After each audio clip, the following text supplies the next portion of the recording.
ನಾವು 10-20 ವರ್ಷಗಳ ಹಿಂದೆ ಅಥವಾ 25 ವರ್ಷಗಳ ಹಿಂದೆ ದಕ್ಷಿಣ ಕನ್ನಡ ಜಿಲ್ಲೆ ಮಂಗಳೂರು ಅಂತ ಹೇಳಿದರೆ ಆ ಜನ ಭಾಳ ಬುದ್ಧಿವಂತರು, ಬಹಳಷ್ಟು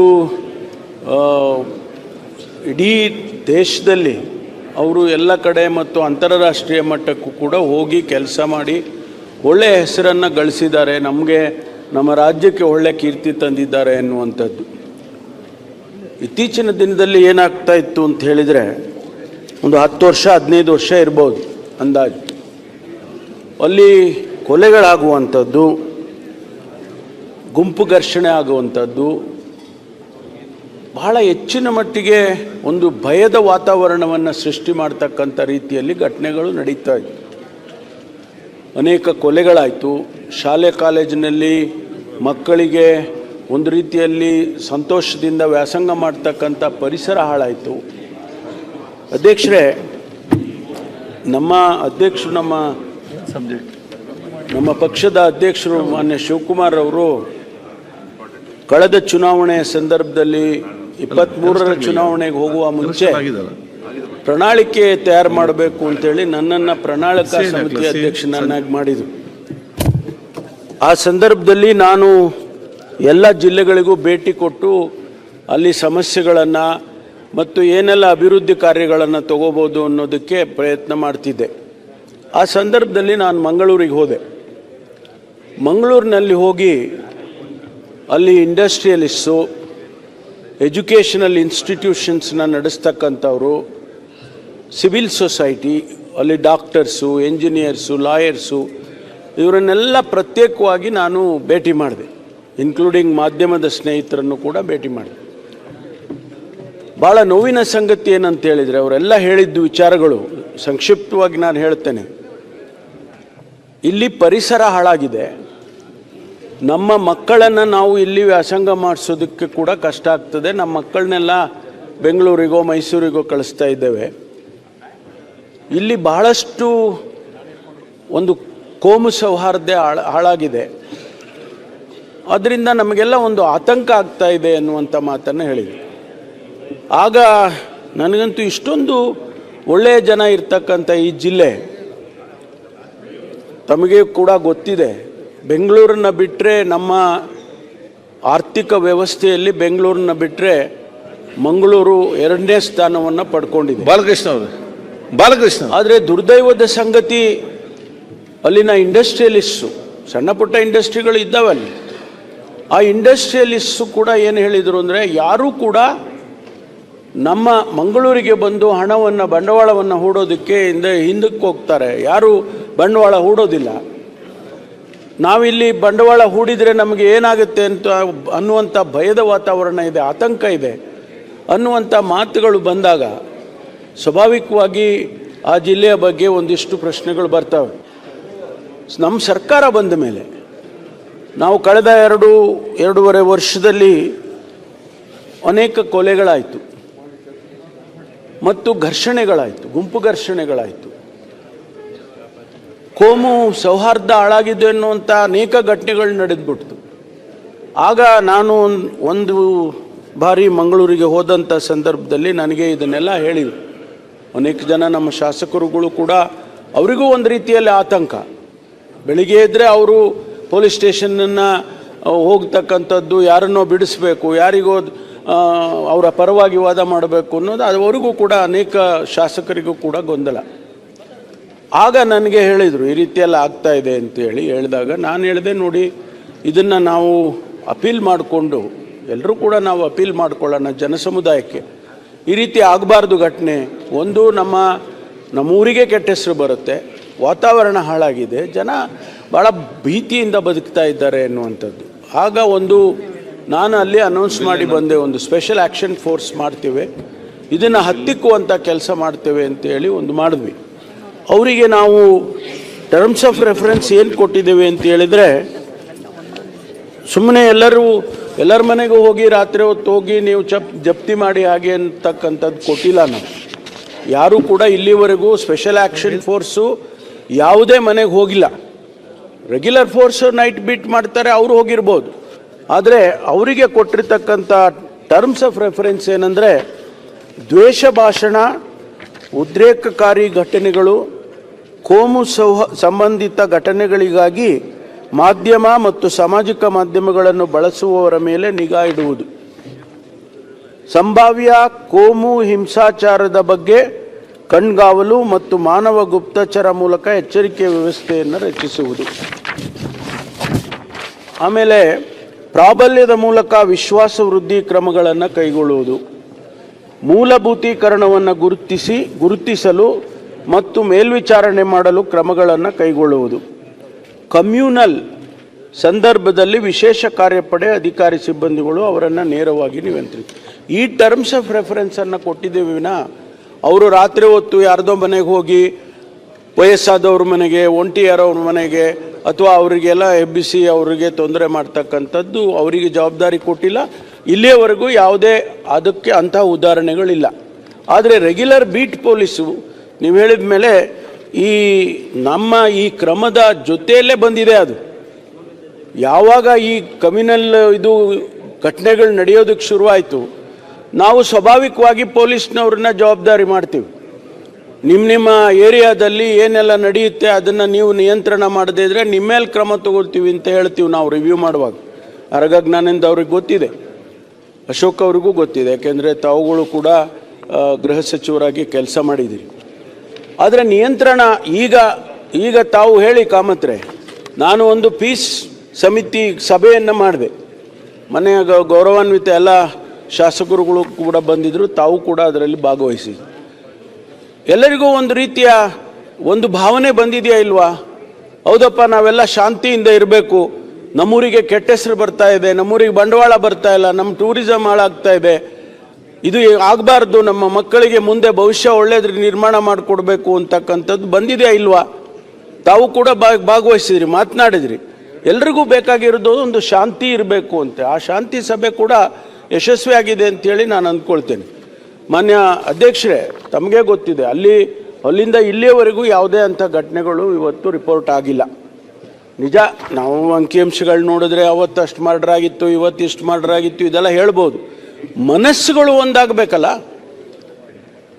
ಆ ಮನಸ್ಸುಗಳು ಒಂದಾಗೋದಕ್ಕೆ ನಾವೇನೆಲ್ಲ ಪ್ರಯತ್ನ ಮಾಡಬೇಕು ಅದನ್ನು ನಾವು ಮಾಡಲೇಬೇಕಾಗ್ತದೆ. ಆ ಕೆಲಸ ಮಾಡಿದ್ದೀವಿ ವಿನಾ ಯಾರಿಗೋ ರಾತ್ರಿ ಹೊತ್ತು ಅವ್ರ ಮನೆಗೆ ಹೋಗಿ ಅವ್ರನ್ನ ತೊಂದರೆ ಮಾಡಬೇಕು, ಅನವಶ್ಯಕವಾಗಿ ಅವರಿಗೆ ಡಿಸ್ಟರ್ಬ್ ಮಾಡಬೇಕು ಅಂತಿಲ್ಲ. ಆದ್ದರಿಂದ ಆ SAF ಅಂತ ಏನು ನಾವು ಸ್ಪೆಷಲ್ ಆ್ಯಕ್ಷನ್ ಫೋರ್ಸ್ ಮಾಡಿದ್ದೇವೆ, ಅದು ಒಂದಿಷ್ಟು ಉಪಯೋಗ ಆಗಿದೆ ಅಂತೇಳಿ ನನಗೆ ಅನಿಸುತ್ತೆ. ನಾನು ಖಂಡಿತವಾಗಿ ರೆಗ್ಯುಲರಾಗಿ ಮಾನಿಟರ್ ಮಾಡ್ತಾ ಇದ್ದೇನೆ. ಮಂಗಳೂರನ್ನು, ಉಡುಪಿಯನ್ನು, ಕಾರವಾರದ ಉತ್ತರ ಕನ್ನಡವನ್ನು, ಈ 3 ಜಿಲ್ಲೆ ಜೊತೆಗೆ ಶಿವಮೊಗ್ಗ ಎಲ್ಲಿ ಸೆನ್ಸಿಟಿವ್ ಇದೆ ಅದನ್ನು ರೆಗ್ಯುಲರಾಗಿ ನಾನು ಅದನ್ನು ಮಾನಿಟರ್ ಮಾಡ್ತಾ ಇದ್ದೇನೆ. ಒಂದು ನಿಯಂತ್ರಣಕ್ಕೆ ಬಂದಿದೆ ಅಂತ ಹೇಳಿ ನನಗನ್ಸುತ್ತೆ ಮಾನ್ಯ ಸಭಾಧ್ಯಕ್ಷರೇ. ಆದ್ದರಿಂದ ತಮ್ಮ ಸಹಕಾರ ಭಾಳ ಮುಖ್ಯ. ತಾವೆಲ್ಲ ಏನು ಎಲೆಕ್ಟೆಡ್ ರೆಪ್ರೆಸೆಂಟೇಟಿವ್ಸ್ ಇದ್ದೀರಿ, ನಿಮ್ಮ ಸಹಕಾರ ಭಾಳ ಮುಖ್ಯ. ಇದು ಇಲ್ಲದೇ ಇದ್ದರೆ, ನಿಮ್ಮ ಸಹಕಾರ ಇಲ್ಲದೇ ಇದ್ದರೆ ಶಾಂತಿ ಬರೋದಿಲ್ಲ ಅಲ್ಲಿ. ಆದ್ದರಿಂದ ನಾನು ತಮಗೂ ಮನವಿ ಮಾಡ್ಕೊಳ್ತೀನಿ, ದಕ್ಷಿಣ ಕನ್ನಡ ಜಿಲ್ಲೆ, ಉಡುಪಿ ಜಿಲ್ಲೆ ಶಾಸಕರುಗಳಿಗೆ ಮತ್ತು ಸಂಸದರಿಗೆ ಎಲ್ರಿಗೂ ಕೂಡ ನಾನು ಮನವಿ ಮಾಡೋದಿಷ್ಟೇ, ತಮ್ಮ ಸಹಕಾರ ಕೊಡಿ, ಶಾಂತಿ ಮಾಡಿ. ಒಳ್ಳೆಯ ಜಿಲ್ಲೆ, ಒಳ್ಳೆಯ ಜನ ಇರುವಂಥ ಜಿಲ್ಲೆ ಅದು. ಮಂಗಳೂರು ನಮಗೆ ಕಿರೀಟಪ್ರಾಯವಾದಂಥದ್ದು ಜಿಲ್ಲೆ ಮಂಗಳೂರು ನಮಗೆ. ಅಲ್ಲಿ ನಾವು ಈಗ ತಾನೇ ನಮ್ಮ ಉಪಮುಖ್ಯಮಂತ್ರಿಗಳು ಮತ್ತು ನಮ್ಮ ಟೂರಿಸಂ ಮಂತ್ರಿಗಳು ಮಾತಾಡ್ತಾ ಇದ್ದು, ಏನಾದರೂ ಮಾಡಿ ಆ ಕೋಸ್ಟಲ್ ಏರಿಯಾದಲ್ಲಿ ಟೂರಿಸಂ ಡೆವಲಪ್ ಮಾಡಬೇಕು ಅಂತ. ಈಗ 10 ನಿಮಿಷದ ಕೆಳಗಡೆ ನಾವು ಮಾತಾಡ್ತಾ ಇದ್ದು. ಆದ್ದರಿಂದ ಅದಕ್ಕೆ ಅವಕಾಶ ಇದೆ. ಇಡೀ ದೇಶದಲ್ಲಿ ಇಲ್ಲದೆ ಇರತಕ್ಕಂಥ ಅವಕಾಶ ನಮಗಿದೆ. ಪಕ್ಕದ ಕೇರಳದಲ್ಲಿ ಟೂರಿಸಂ ಭಾಳ ದೊಡ್ಡ ಪ್ರಮಾಣದಲ್ಲಿ ಬೆಳವಣಿಗೆ ಮಾಡಿದ್ದಾರೆ. ನಮಗೇನಾಗಿದೆ? ಜನ ಬರಬೇಕಲ್ಲ. ಅಲ್ಲಿ ಬರಬೇಕಾದ್ರೆ ಒಂದು ಶಾಂತಿ ಇದೆ ಅಂದರೆ ಬರ್ತಾರೆ. ಸಮಾಜದಲ್ಲಿ ಚೆನ್ನಾಗಿದೆಪ್ಪ, ಎಲ್ಲವೂ ಚೆನ್ನಾಗಿದೆ ಅಂದರೆ ಅಲ್ಲಿ ಇನ್ವೆಸ್ಟ್ಮೆಂಟ್ ಮಾಡೋದಕ್ಕೆ ಜನ ಬರ್ತಾರೆ. ಅದರಿಂದ ಆ ಕಾರಣಕ್ಕಾಗಿ ನಾವು ಸ್ಪೆಷಲ್ ಆ್ಯಕ್ಷನ್ ಫೋರ್ಸ್ ಮಾಡಿದ್ದೇವೆ, ಬಿಟ್ಟರೆ ಬೇರೆ ಏನೂ ಇಲ್ಲ. ಅದು ಪರ್ಮನೆಂಟಾಗಿ ಇರಲೇಬೇಕು ಅಂತ ಏನಿಲ್ಲ. ನಾನು ಅದನ್ನು ಹೇಳಿದ್ದೇನೆ, ಶುರುವಿನಲ್ಲೇ ನಾನು ಮಂಗಳೂರಿಗೆ ಬಂದಂಥ ಸಂದರ್ಭದಲ್ಲಿ ಹೇಳಿ, ಇದನ್ನು ಪರ್ಮನೆಂಟಾಗಿ ಇಡಬೇಕು ಅಂತಿಲ್ಲ. ಶಾಂತಿ ಇದೆ ಅಂತಂದರೆ ಅದರ ಅವಶ್ಯಕತೆನೇ ಇಲ್ಲ ನಮಗೆ. ಈಗ ನೋಡಿ, ಇದು ನಕ್ಸಲೈಟ್ ಆ್ಯಕ್ಷನ್ ಫೋರ್ಸ್ ಮಾಡಿದ್ದು ನಾವು. ಆ ನಕ್ಸಲೈಟ್ಸ್ ಇಲ್ಲ ಅಂತೇಳಿ ಈಗ ಅದನ್ನು ಡಿಸ್ಮ್ಯಾಂಟಲ್ ಮಾಡಬೇಕು ಅಂತೇಳಿ ನಾವು ಯೋಚನೆ ಮಾಡ್ತಾ ಇದ್ದೇವೆ. ಹಾಗಾಗಿ ಅದನ್ನು ತಾವು ತಪ್ಪು ಅನ್ಯತಾ ಭಾವಿಸಬಾರ್ದು. ಜೊತೆಗೆ ನಮ್ಮ ಪೊಲೀಸ್ನವರಿಗೆ ಯಾರಾದರೂ ಒಂದು ವೇಳೆ ಕಾನೂನು ಮೀರಿ ಪೊಲೀಸ್ನವರು ವರ್ತನೆ ಮಾಡಿದ್ರೆ ಅವರ ಕ್ರಮ ತಗೊಳ್ಳೋಣ. ಅಂಥದ್ದೇನು ನನ್ನ ಗಮನಕ್ಕೆ ಇನ್ನೂ ಕೂಡ ಯಾವುದು ಬಂದಿದ್ದರೆ ನನಗೆ ಅವ್ರು ತಿಳಿಸ್ಬೋದು. ಹಾಗಾಗಿ ಮಾನ್ಯ ಅಧ್ಯಕ್ಷರೇ, ಈ ಸ್ಪೆಷಲ್ ಆ್ಯಕ್ಷನ್ ಫೋರ್ಸ್ ಇರ್ಬೋದು ಅಥವಾ ನೈಟ್ ಬೀಟಿಂಗ್ ಮಾಡಿ ನಾವು ಭಾಳ ವಿವರವಾಗಿ ಹೇಳಬೇಕು ಅಂತೇಳಿದರೆ ಭಾಳಷ್ಟು ಕ್ರಮಗಳನ್ನು ತಗೊಳ್ತಾ ಇದ್ದೀವಿ.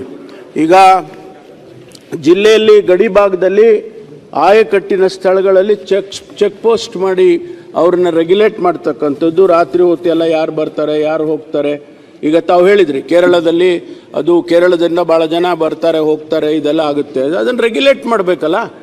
ಅದಕ್ಕೋಸ್ಕರ ಕೂತ್ಕೊಳ್ಳಿ ಕಾಮತ್ರೆ ಸ್ವಲ್ಪ, ಯಾಕೆಂದರೆ ಭಾಳ ಉತ್ತಮವಾದ ಪ್ರಶ್ನೆ ಕೇಳಿದಿರಿ ನೀವು. ಒಂದು ಸ್ವಲ್ಪ ಹೇಳಬೇಕಲ್ಲ.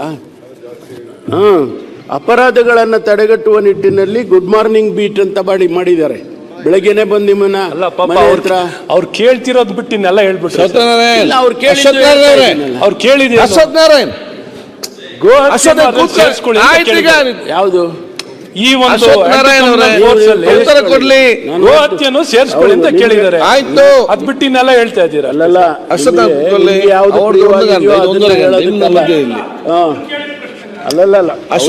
ಪ್ರಶ್ನೆಗೆ ಉತ್ತರ ಕೊಟ್ಟಿದ್ದೀನಿ. ನಾನು ಹೇಳಿದ್ದೀನಿ ನಿಮ್ಗೆ ಸಂಭಾವ್ಯ ಕೋಮು ಹಿಂಸಾಚಾರದ ಬಗ್ಗೆ ಕಣ್ಗಾವಲು, ಅದನ್ನು ಅರ್ಥ ಮಾಡ್ಕೋಬೇಕು ನೀವು. ಇನ್ ಬಿಟ್ವೀನ್ ದಿ ಲೈನ್ಸ್ ಅದನ್ನ ನಿಮ್ ಇನ್ ಬಿಟ್ವೀನ್ ದಿ ಲೈನ್ಸ್ ನಮ್ಗೆ ಅರ್ಥ ಆಗಲ್ಲ ಸರ್.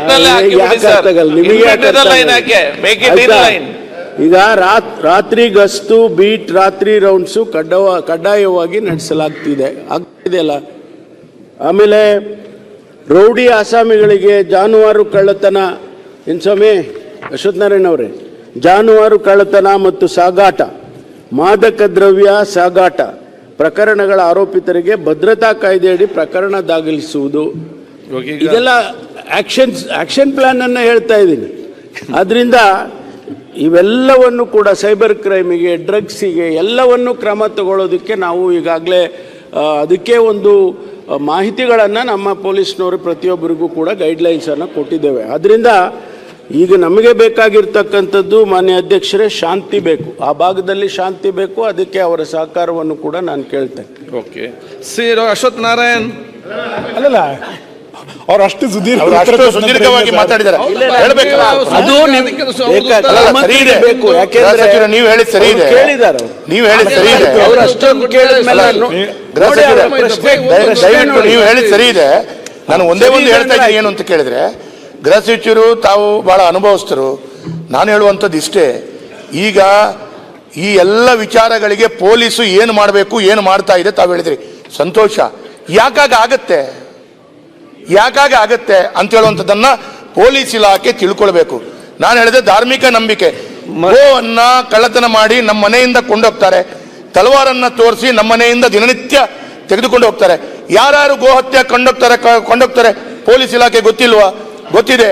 ನಾನು ಹೇಳುವಂಥದ್ದು, ತಾವು ಆಂಟಿ ಕಮ್ಯುನಲ್ ಫೋರ್ಸ್ ಮಾಡಿದಕ್ಕೆ ಕಾರಣಗಳಾಗುವಂತ ಘಟನೆಗಳಾಗುವಂತ ಕಾರಣ ಏನು ಅಂತ ಕೇಳಿದ್ರೆ, ಈ ಗೋಹತ್ಯೆ ಅದಕ್ಕಾಗಿ ಇದು ಕಮ್ಯುನಲ್ ಆಗುತ್ತೆ, ಲವ್ ಜಿಹಾದ್ ಅದಕ್ಕಾಗಿ ಕಮ್ಯುನಲ್ ಆಗುತ್ತೆ,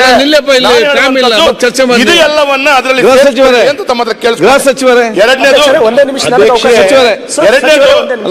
ತಾವು ಮಾಡಿದ್ರಲ್ಲಿ ನಮ್ದು ಗೋಹತ್ಯೆ, ಗೋ ಕಳ್ಳತನ ಮಾಡ್ತಾರೆ ಅಂದ್ರೆ ಅವ್ರಿಗೆ ರಕ್ಷಣೆ ಮಾಡ್ತೀವ ನಾವು? ಇಲ್ಲ, ಯಾರು ಮಾಡಬಾರ್ದು ಅಧ್ಯಕ್ಷ. ಅವ್ರಿಗೆ ಕಾನೂನು ಪ್ರಕಾರ ಏನ್ ಕ್ರಮ ತಗೋಬೇಕು ತಗೊಳ್ತೀವಿ. ಮಂಗಳೂರು ಒಂದು ಮಿನಿಟಪ್ಪ ಸ್ಪೀಕರ್, ಒಂದೇ ಮಿನಿಟ್. ನೀವು ಕೂಡ, ನಿಮ್ಗೆ ಕೂಡ ಶಾಂತಿ ಬೇಕು, ನನಗೆ ಕೂಡ ಶಾಂತಿ ಬೇಕು.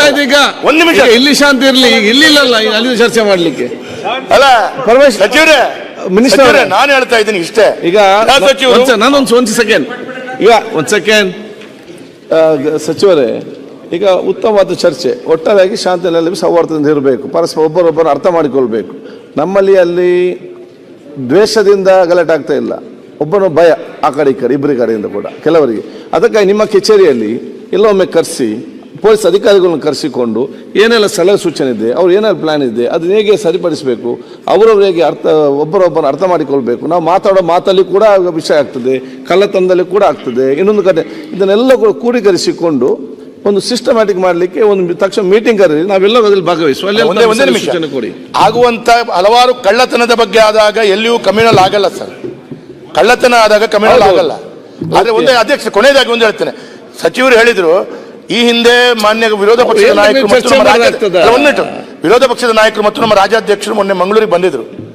80 ವರ್ಷದ ವಯಸ್ಸಿನವರು ಇವತ್ತಿನ ತನಕ ಯಾವುದೇ ಕ್ರಿಮಿನಲ್ FIR ಇಲ್ಲದಂತ ಮನೆಯಲ್ಲಿ ರಾತ್ರಿ 2 ಗಂಟೆಗೆ ಹೋದಂತೂ ವಿರೋಧ ಪಕ್ಷದ ನಾಯಕರು ಕೇಳಿದ್ರು. ನೀವು ಆಗಿಲ್ಲ ಅಂತ ಹೇಳಿದಕ್ಕೆ ಪೊಲೀಸರು ಹೋಗಿದ್ದಾರೆ. ವಿರೋಧ ಪಕ್ಷದ ನಾಯಕರ ಎದುರುಗಡೆ, ನಮ್ಮೆಲ್ಲದರ ಎದುರುಗಡೆ ಪೊಲೀಸರು ಒಪ್ಪಿಕೊಂಡಿದ್ದಾರೆ ಹೋದದ್ದು ಹೌದು ಅಂತ ಹೇಳಿ. ಕೇಳಿ ಸರ್.